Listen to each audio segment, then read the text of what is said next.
예수 그리스도의 이름으로 다시 일어난 애니야와 다비다에 대해서 지난 주일 살펴보았습니다. 애니야는 중풍에서 다시 일어났고 다비다는 죽음 가운데서 다시 일어났습니다. 이로 인해서 이교 문화로 가득 차 있던 도시들이 그 속에서 하나님을 믿고 예수 그리스도를 받아들이는 사람들이 많이 생겼다라고 증거했습니다. 중풍병에서 사람이 다시 회복되는 것은 오늘날도 굉장히 충격적인 일입니다. 그런데 더더욱 충격적인 일은 죽음 가운데 있던 사람이 다시 살아난 것이었습니다. 그것을 목격한 사람들에게 얼마나 충격이었겠습니까? 그런데 더더욱 충격적인 것은 아마도 다비다 당사자였을 겁니다. 죽었던 몸이 자신이 다시 살아났으니 말입니다.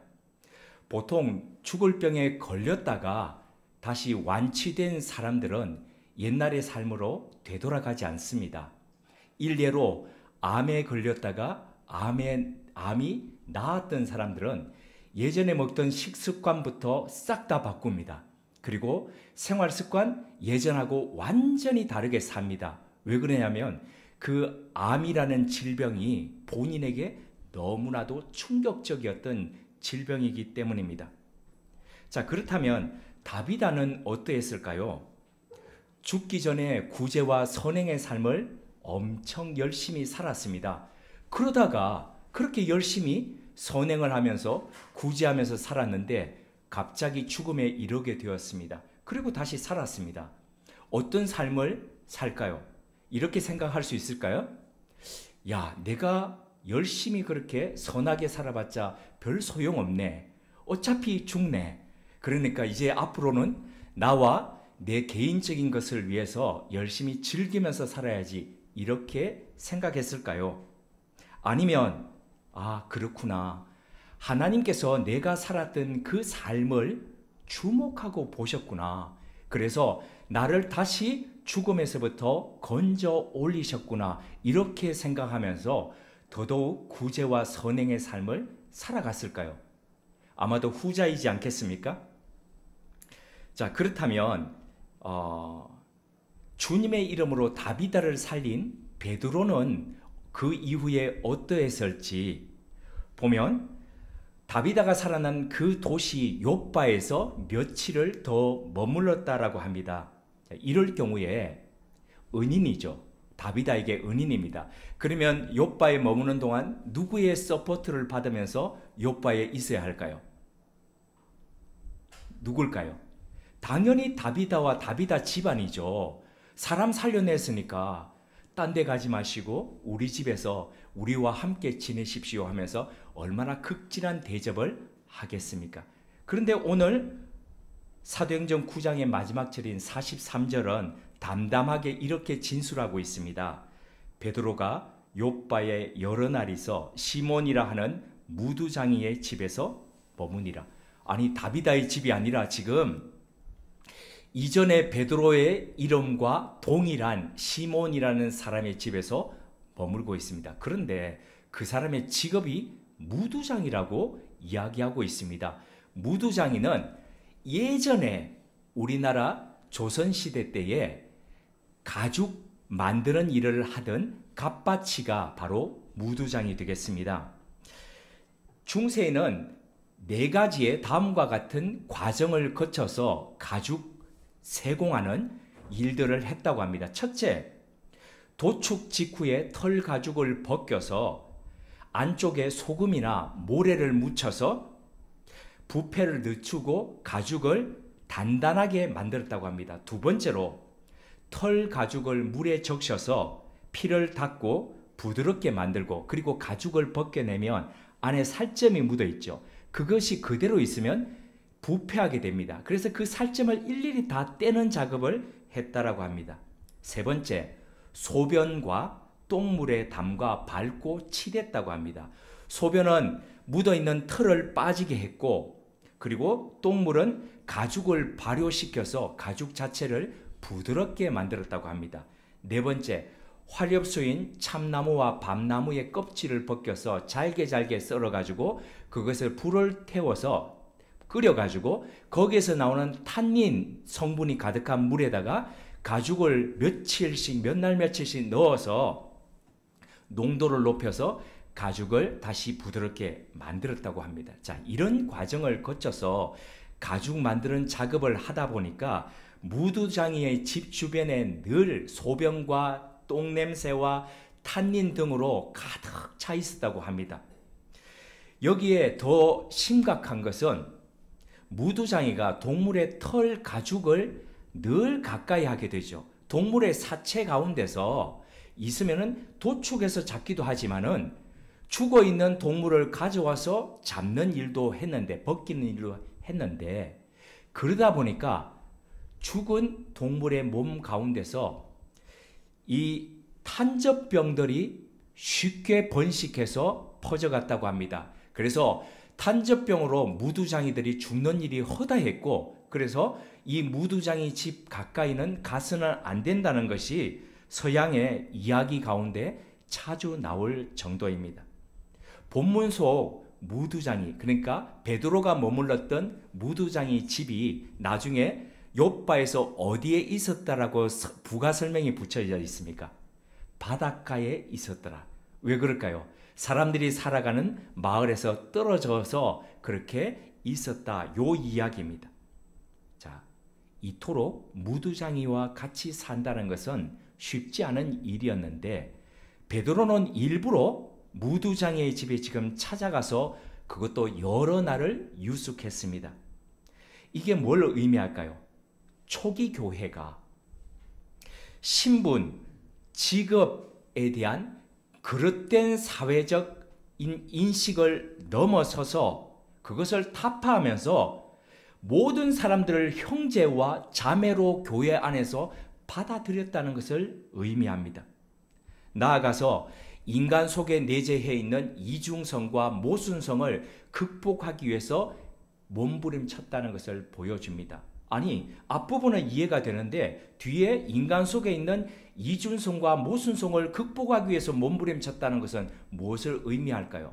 예를 들어서 이렇습니다. 사람들은 가죽 제품 좋아합니다. 특히 터키에 갔을 때 보니까 이 사람들이 한국에서 동대문에서 일하다가 이제 그곳에서 한국인들을 상대하는 이 튀르키예인들 보니까 이렇게 설명을 합니다. 무거운 가죽을 들고 가죽 무거워, 돈 많아. 돈 가벼워. 가죽 가벼워, 돈 많아. 무슨 뜻이냐면 무거운 가죽은 돈 작게 내도 살 수 있고 가벼운 가죽은 돈 많이 내야 살 수 있다는 이런 말이거든요. 그러니까 이 사람들은 이렇게 가죽을 세공하는 일들을 오래전부터 그렇게 해왔는데 이 가죽 제품들을 굉장히 좋아합니다. 그 H로 시작되는 여성분들 좋아하는 가방이 있죠. H로 시작하는 거.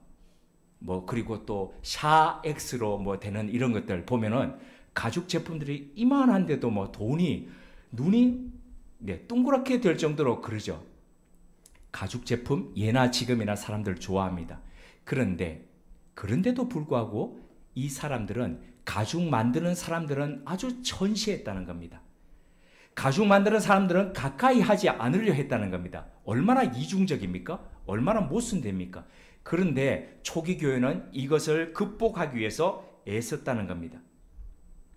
그래서 우리는 좋은 신앙을 이렇게 한 줄로 정의해 볼 수 있습니다. 좋은 신앙이란 자기 모순과 이중성을 극복해 가는 것. 자, 사도행전에 보면 몇 개의 주요 사건이 나옵니다. 저는 그 주요 사건들을 사도행전의 분기점이라고 명명하고 싶습니다. 분기점이라는 것은 기존의 방향에서 방향을 돌린다는 겁니다. 바꾼다는 겁니다.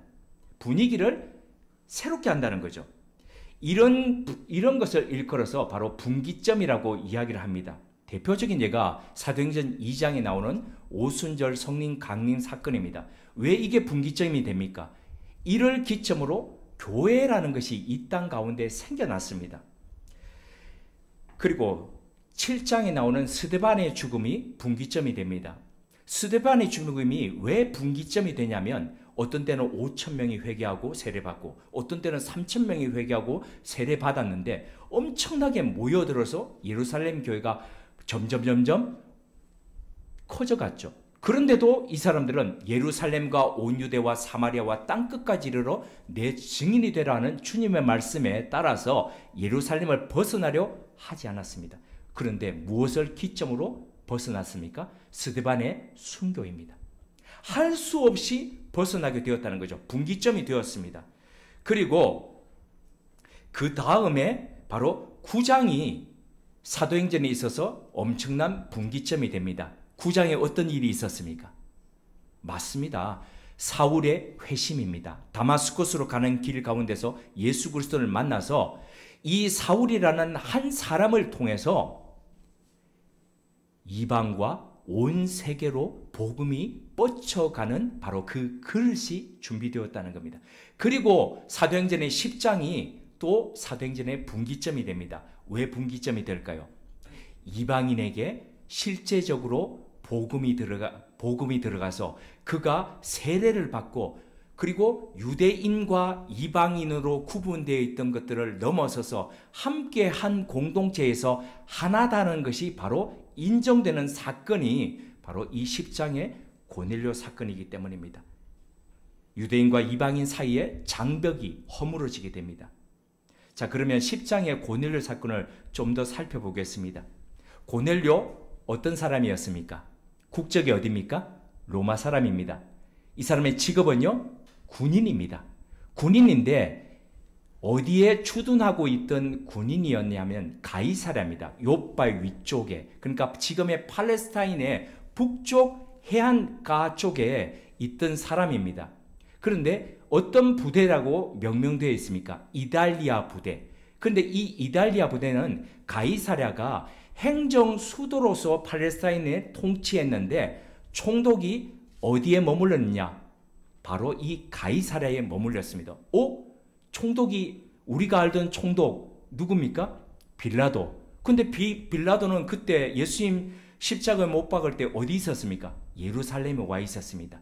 예루살렘에 잠깐 와 있었던 거고 관저가 있는데 그런데 본래 주둔하고 있던 것은 바로 이 가이사랴였습니다. 그러니까 총독을 보호하고 경호하는 그 역할을 하는데 외국인이 없이 순수 로마인 군인으로만 되어 있던 부대였습니다. 나중에 사도 바울이 잡혀서 로마로 압송되어 갈 때 보면 이 가이사랴에 천부장이 직접 데려가죠. 천부장은 1000명을 거느리고 있죠. 그런데 오늘 이 고넬료는 천부장 밑에 10명의 백부장이 있었는데 그 중에 한 명입니다.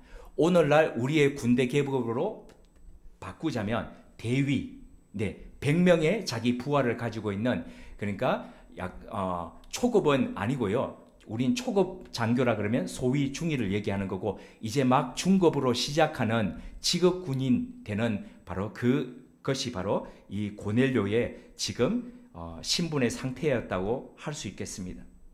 이 고넬료 당시에 바로 이 친위 부대였던 로마 군인들은 엄청난 황제 숭배와 미신 숭배 가운데 있었고 그리고 가혹하기로 소문이 날 정도였고 방탕함도 식민지 국가에서 방탕함도 이루 말할 수가 없었다고 합니다. 그런 가운데서 지금 고넬료가 기독교인이 되어 있는 겁니다. 이거 참 쉽지 않죠. 쉽지 않은데 왜 또 쉽지 않냐면은 자기가 지금 신앙하고 있는 믿고 있는 그 대상이 나사렛 예수인데 나사렛 예수는 불과 수년 전에 로마가 직접 중형을 때려서 십자가형을 집행했던 바로 그 중죄인입니다. 그 중죄인을 지금 믿고 있으니까 이게 지금 보통 일이 아닌 거죠. 그뿐 아니라 고넬료는 심지어 경건하기까지 했다고 합니다. 자신뿐만 아니라 자신의 가족과 집안의 종들까지도 다 예수 그리스도를 믿게 했다는 거죠. 여호와를 경외하게 했다는 겁니다. 성품으로 보건대 계급으로 짓눌러 가지고 내가 믿으니까 너도 믿어 이렇게 하지는 않았을 것 같습니다. 나중에 베드로를 모시러 보낼 때에 보니까 종 2명과 그리고 자기 부하 중에서 어떤 사람을 한 명을 같이 보냈습니까? 경건한 부하. 자기 부하에게도 전도했다는 걸 지금 알 수 있습니다. 부하한테 그냥 해가지고 전도가 되겠습니까? 잘못하면 고발하지 않겠습니까? 지금 내 상관이 믿어서는 안 되는 이 종교를 믿고 있습니다. 강제로 하면 고발을 하죠. 근데 얼마나 인격과 신앙과 이런 것이 빛이 되었으면 그 부하가 정말 자기 상관의 마음을 가지고 종 2명을 데리고 베드로에게로 그렇게 갔겠습니까? 그는 항상 하나님께 기도했습니다. 그러던 어느 날도 여느 때와 다름없이 오후 3시에 기도할 때였습니다. 유대인의 정해진 기도의 때였죠. 천사가 고넬료를 불렀습니다. 내 기도와 구제가 하나님 앞에 상달되어 기억하신 바가 되었다. 이거 얼마나 멋진 말입니까? 우리 어떤 때는 기도가 우리가 막 새벽부터 밤늦게까지 기도하는데 기도가 그냥 떨어지는 듯한 느낌 가질 때 있지 않습니까? 막 목소리를 다해서 가슴을 치면서 하는데 떨어지는 듯한 느낌을 가질 때가 있는데, 그런데 지금 천사가 이렇게 이야기하는 겁니다. 너의 구제와 너의 기도가 쭉 올라가서 하나님께서 기억하신 바가 되었다. 날마다 우리가 드리는 기도와 그리고 우리가 남 모르게 베푸는 우리의 선행이 하나님 앞에 기억되신 바가 될 수 있었으면 얼마나 행복하겠습니까? 천사는 사람들을 보내어 욥바의 베드로라 하는 시몬을 찾아 불러오라라고 지금 그렇게 이야기합니다. 천사가 떠나자마자 고넬료는 명령에 죽고 명령에 사는 군인답게 즉시 순종합니다. 어떻게 즉시 순종했는지 알 수 있습니까? 다음 날 보시면요. 뒤에 쭉 읽으면 고넬료의 부하들이 정오에 베드로가 기도할 때에 찾아옵니다. 그런데 욥바하고 지금 가이사랴하고 몇 킬로 떨어졌냐면 50킬로 떨어졌습니다. 50킬로면 사람이 걸을 때에 자, 1시간에 4킬로를 걷는다라고 볼 때에 얼마가 소요될까요? 12시간 30분이 소요됩니다. 그러니까 지금 오후 3시에 기도할 때에 이 명령을 들어가지고 사람들을 보내어서 그 사람들이 가다가 중간에서 쉬었겠죠? 밤에 밤늦게 쉬다가 그리고 다시 아침에 일어나서 다시 갔겠죠?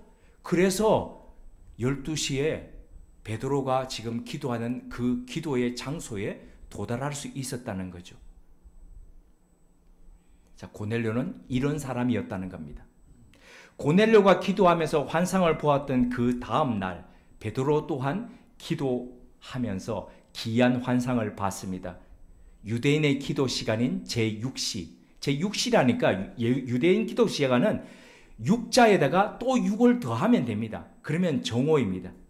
아까 고넬료는 9시에 기도했죠. 그러니까 6을 더하니까 오후 3시가 됐던 거죠. 베드로가 지붕 위에 올라갔습니다. 우리처럼 이런 지붕이 아니죠. 우리는 비와 눈이 많이 오니까 이렇게 되어 있는 거고 그들은 평지붕입니다. 그러니까 올라가서 기도했겠죠. 12시에 땡볕이 아마 내려쬐었을 수도 있는데 그는 하늘을 향해서 아마 두 손을 올리면서 기도했을 건데 뜨거운 햇볕에 12시가 되니까 또 배도 고프고 그러니까 비몽사몽간에 이렇게 황홀하게 이렇게 될 때에 환상을 보게 됩니다. 긴 줄이 내려오는데 양쪽 이 네 귀퉁이에 보자기 같은 것이 묶여져 가지고 쭉 내려오는데 보니까 땅에 기는 각종 짐승들과 그리고 네 발 달린 짐승, 기는 거, 하늘에 나는 날짐승들이 그 안에 가득 차 있습니다. 목소리가 들려옵니다. 베드로야, 베드로야, 이건 네가 잡아먹어라. 너 배고프지 않니? 잡아먹어라. 유대인 정결법에 의하면 먹을 수 있는 동물들이 있고 먹지 말아야 될 동물들이 있습니다. 먹을 수 있는 동물들은 레위기 신명기에 보면요. 레위기 11장, 신명기 14장에 보면 발이 갈라져 있는 거. 자, 우리 발이 갈라져 있는 건 어떤 겁니까? 돼지죠. 그럼 돼지 먹어도 됩니까? 안 됩니다. 발은 갈라져 있는데 되새김질을 할 수 있는 거여야 됩니다. 그러면 발이 갈라져 있는데 되새김질을 하는 거는 어떤 동물입니까? 소입니다. 소, 양 이런 거는 먹어도 되는데 돼지 먹지 말라는 겁니다. 그래서 지금도 유태인들 돼지 안 먹습니다. 그런데 그런 것들이 섞여져 있는 겁니다. 기는 건요, 아마 기는 거는 우리 생각하면 도마뱀, 뱀 종류 이런 파충류 종들이 길지 않았겠습니까?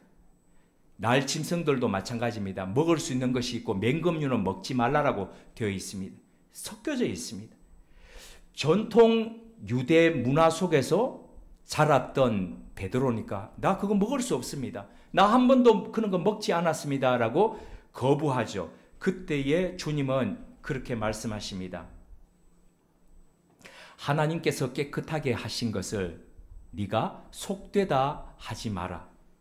자, 이 환상의 뜻이 무엇일까요? 하나님께서 옛적에 모세를 통해서 유대인들에게 정결법을 주셨습니다. 시내산에서 십계명을 허락하시면서 거기에 따른 세부적인 항목으로 정결법을 허락하셨는데 그 정결법 중에는 음식법이 들어있는 겁니다. 그래서 조금 전에 제가 말씀드렸던 것도 먹을 수 있는 거 먹지 말아야 되는 거, 그리고 먹는 것도 먹을 수 있는 짐승 중에서도 피째 먹지 마라, 피는 먹지 마라 라고 그렇게 했습니다. 그리고 기름도 먹지 마라. 그런데 고기 중에 어느 부위가 맛있습니까? 기름이 다 이렇게 있는 그 부분이 맛있지 않습니까? 그런데 먹지 말라는 겁니다. 왜 그럴까요? 혈관에 좋지 않다. 요즘은 그렇게 이야기를 하는데, 그런데 하나님께서는 근본적으로 이런 것들을 통해서 외부적인 정결법을 통해서 너희들이 내적 정결을 어떻게 가진 그런 나의 백성으로 살아갈 것인가를 말씀하신 거죠. 그런데 유대인들은 이런 정결법을 세 칙을 가지고 해 가면서 내적으로 정결해 가기보다는 외적 부분만 굉장히 내세우면서 가게 되었다는 거죠. 그러다 보니까 정결법을 지키지 않는 그런 사람들은 사람 취급하지 않고 이방인들은 그렇게 하고, 그래서 예수님께도 아니 당신들은 왜 손 안 씻고 먹습니까? 당신들은 왜 안식일에 밀을 까불려 가지고 왜 그렇게 먹습니까? 그때 예수님께서 그런 말씀하시죠. 안식일이 사람을 위해서 있는 것이 아니라 사람이 안식일을 위한 것이 아니라 안식이 사람을 위해서 있다라고 하시면서 근본적인 율법의 정신에 대해서 말씀하셨지 않습니까? 근데 유대인들은 그런 근본 정신을 잃어버렸다는 거죠. 그래서 하나님은 예수 그리스도를 통해서 그렇게 담을 쌓고 살던 유대인들에게 그 담을 허무시면서 하나님과 인간 사이에 담을 허무시고 인간과 유대인과 이방인 사이에 담을 허무시면서 하나님 안에서 모두가 형제 자매고 화해하는 그 삶으로 초대하셨는데, 베드로는 이렇게 복음의 시대가 열렸음에도 불구하고 그런 것들을 아직까지 수용하지 못하고 있었다는 겁니다. 그래서 하나님께서는 첫 번째 베드로에게 이렇게 말씀하시고 두 번, 세 번이나 그렇게 가르쳐 주신 겁니다. 예수님께서 베드로야 네가 나를 사랑하느냐라고 할 때도 세 번 하셨습니다. 베드로는 예수님을 부인할 때도 세 번을 했습니다. 그리고 지금 환상도 세 번을 합니다. 어쩌면은 참 베드로는 한 번 해가지고 안 되고 세 번 정도는 해야 되는 그런 사람이었나, 이렇게 혼자 웃어보면서 나도 그렇지 않나 하는 그런 생각으로 한번 되돌아보게 됩니다. 자, 복음의 주요 분기점이 되었던 사도행전 10장의 고넬료 사건은 이와 같았습니다. 그렇다면 이와 같은 사건이 오늘 우리 시대와 우리 교회와 그리고 우리 그리스도인의 삶에 주는 메시지는 무엇일까요? 세 가지로 한번 정리해 보겠습니다. 첫째, 고넬료 사건이 주는 메시지는 교회는 편견과 차별의 담을 허무는 곳이 되어야 한다는 겁니다. 1892년 32세의 나이로 사무엘 포먼 무어 선교사가 한국에 첫 발을 내디뎠습니다. 현재 여기 강 건너가면 강북에 소공동이라고 있는데 그 소공동에 롯데 호텔이 있는 그 자리에 바로 곤당골, 옛날에는 곤당골이라고 불렀는데 그곳에 곤당골 교회를 세웠습니다. 그리고 그 곤당골 교회 안에 학당을, 예수 학당을 만들어서 조선인들의 교육에 힘썼습니다. 특별히 수천 년 동안 이 땅에서 당연시 오던 백정에 대한 차별과 그리고 천대를 이분이 허무는 일을 집중적으로 했습니다. 어느 날 무어 선교사님이 있을 때에 어린 아이 하나가 급히 달려와서 제발 우리 아버지 좀 살려주세요. 우리 아버지 살려주세요. 그래서 그 아이의 손을 잡고 갔더니 그 집이 백정집이었습니다. 아무도 찾아가지 않는 백정집. 그래서 아버지 살려달라는 그 아이의 부탁을 거절할 수 없어서 무어 선교사는 당시 고종 황제의 주치의였던 에비슨 선교사, 이 에비슨 선교사는 오늘날 세브란스의 전신이었던 제중원을 만들었던 선교사였습니다. 그 에비슨 선교사와 몇 번을 그 집에 왕진을 가서 그 사람을 낫게 했습니다. 그때 그 사람이 앓았던 병이 바로 장티푸스였습니다. 이 장티푸스가 낫자 백정이 감사해서 교회에 나오기 시작했습니다. 자기 동료들을 다 데리고 나오기 시작했습니다. 전도해서. 그러다 보니까 교회는 한쪽에는 기존의 신자들, 양반들이 쭉 있는데 이 천민 상놈들이 쭉 들어와가지고 자리를 차지하기 시작했습니다. 그때부터 교회 안에 분란과 마찰이 일어나기 시작했습니다. 그러다가 결국에는 양반들이 도저히 우리는 이런 상놈들과 함께 예배할 수 없다고 갈라져 나가기에 이르렀습니다.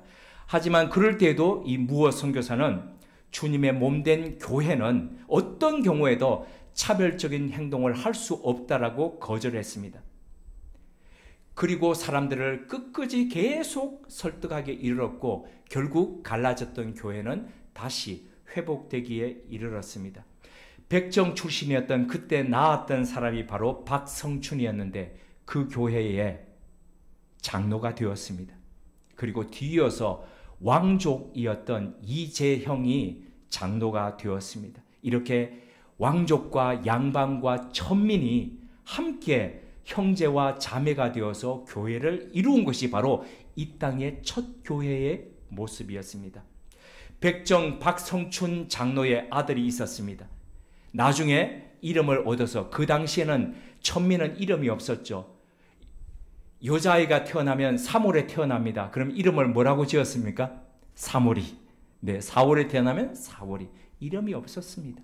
근데 이름을 나중에 서양이라고 했는데 박서양이 세브란스 의과대학의 전신인 제중원의 제1회 졸업생이 되어서 10년 동안 에비슨 선교사를 도와서 그 제중원에 의사를 배출하는 교수 역할을 했습니다. 백정은 인간이 아니었기에 백정의 아들도 인간인 취급을 받지 못하던 시대 속에서 교회는 백정의 아들이 의과대학 교수가 되어서 당시 조선사회의 최고의 지도자 반열에 오르도록 했습니다.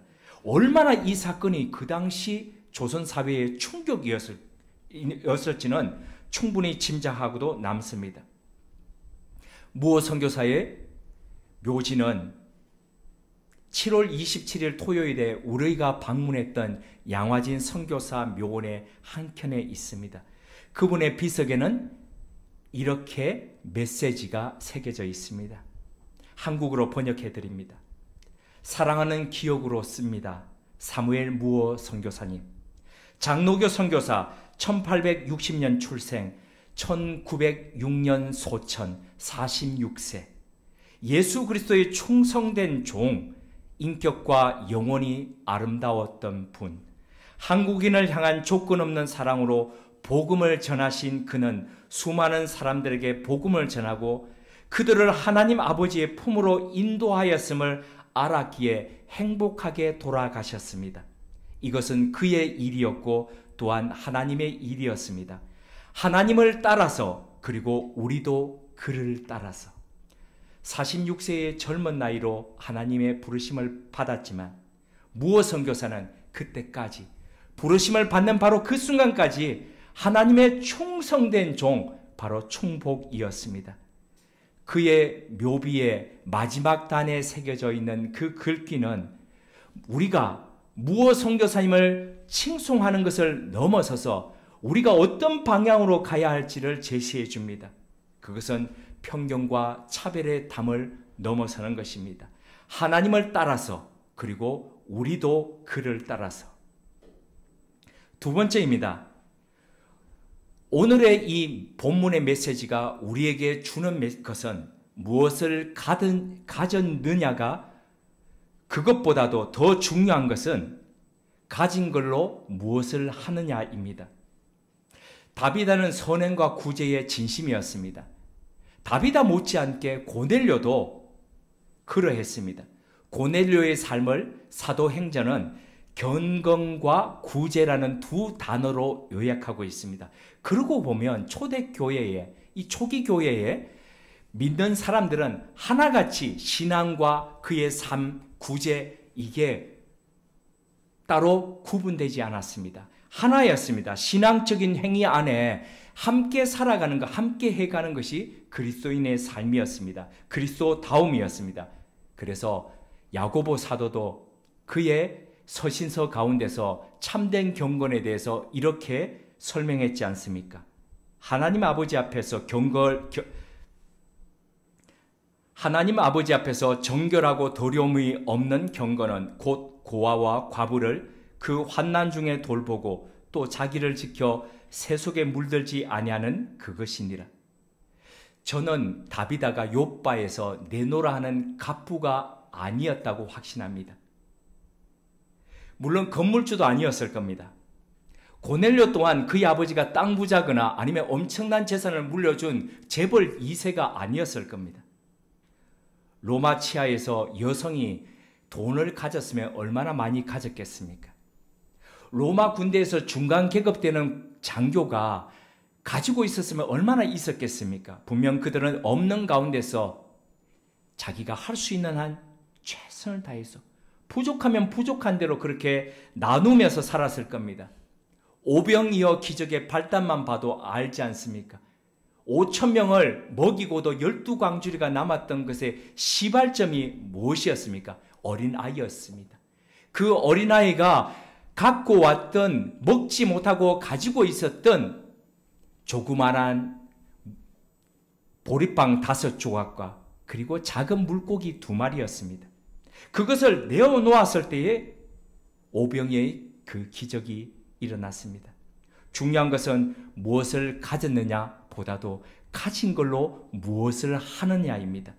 그러기에 하나님께서 모세에게 물으셨던 것, 시내산에서 부르실 때 물으셨던 그 질문, 내 손에 든 것이 무엇이냐?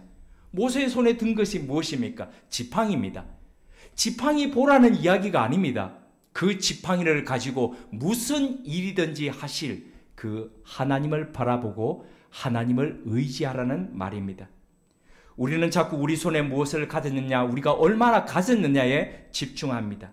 하지만 믿음의 시선은 그것으로 하나님께서 행하실 일을 기대하는 것입니다. 이 믿음의 길로 우리 함께 걸어가셨으면 합니다. 세 번째입니다. 신실한 신앙은 어차피라는 부사를 넘어서는 것입니다.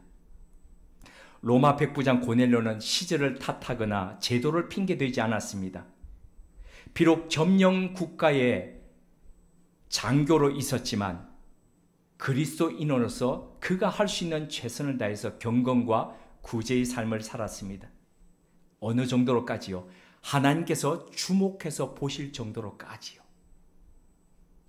남들은 다 그렇게 살지 않는데 왜 굳이 당신만 그렇게 삽니까? 그렇게 살지 않더라도 웬만큼 그냥 살 수 있지 않습니까? 왜 굳이 그런 모습으로 살아가야 됩니까? 어차피 다시 되돌려질 것인데 어차피 별표도 당신 하나 한다고 그래서 뭐 다시 달라질 게 있습니까? 왜 그렇게 살아갑니까? 라고 주변에서 말들 하지 않았겠습니까? 하지만 그럼에도 불구하고 참된 신앙은 어차피라는 허무주의의 중력을 뚫고 대기권으로 나아가는 것, 바로 그것입니다. 요즘 제 주변에서 일본 영화인데요, Perfect Days 라는 영화를 본 사람들이 리뷰들을 이렇게 전달해 주고 있습니다. 도쿄의 공중 화장실의 청소부인 주인공 히라야마 씨는 대충이라는 말과는 엄청 거리가 먼 사람이라고 합니다. 우리 일본 사람들 보면 왜 그 아주 집요하게 하는 사람들 있죠. 그거 생각하시면 됩니다. 그럼 매일 화장실 변기를 자기 집 가구 닦듯이 그렇게 청소합니다. 제가 이 말 보면서, 이 말을 쓰면서 좀 뭐랄까, 이게 있었습니다. 나 내 책상 매일 닦지 않는데, 이런 생각 있지 않습니까? 근데 그 사람은 매일같이 닦듯이, 자기 집에 가구를 닦듯이 화장실 변기를 그렇게 닦습니다. 때가 끼지 않았는지 반사경으로 살펴보고, 청소 도구를 직접 만들어서 사용하고, 비데 물줄기를 손가락으로 적당한지를 적셔보면서 그렇게 합니다. 이것이 이해되지 않는 젊은 여성 동료는 그를 향해서 이렇게 차가운 질문을 던집니다. 어차피 다시 더러워질 건데 왜 그렇게까지 합니까? 대체 히라야마는 왜 그렇게 사는 것일까요? 그는 어차피라는 이 세 글자의 허무주의에 물들지 않은 사람이기 때문입니다.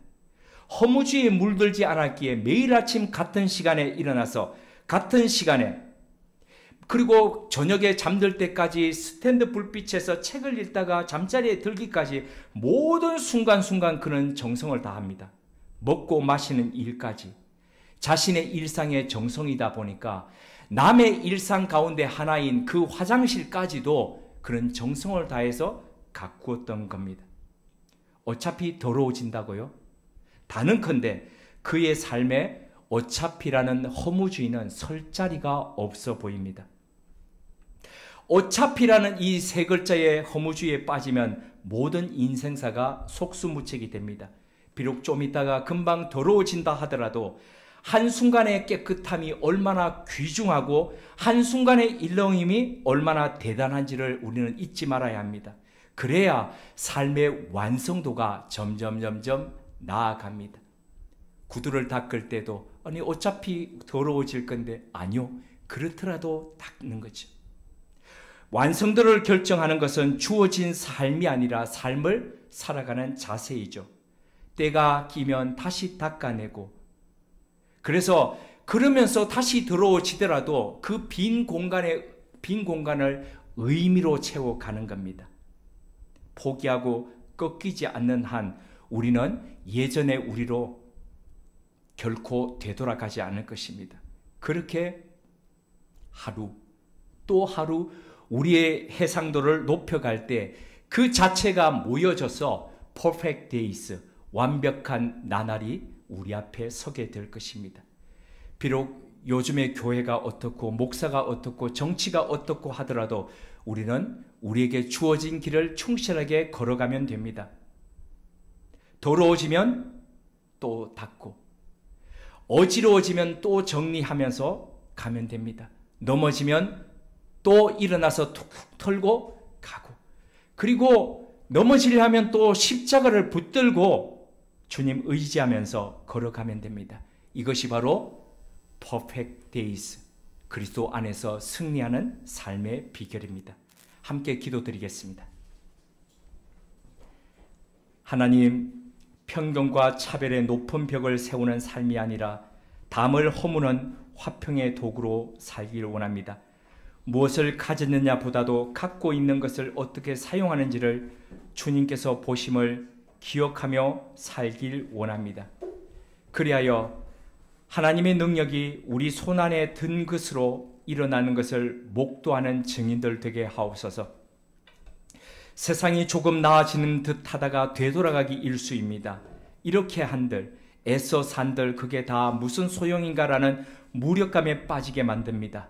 그냥 받아들이며 대충 살아가는 게 맞는가, 그게 아닐까라는 생각마저 들게 합니다.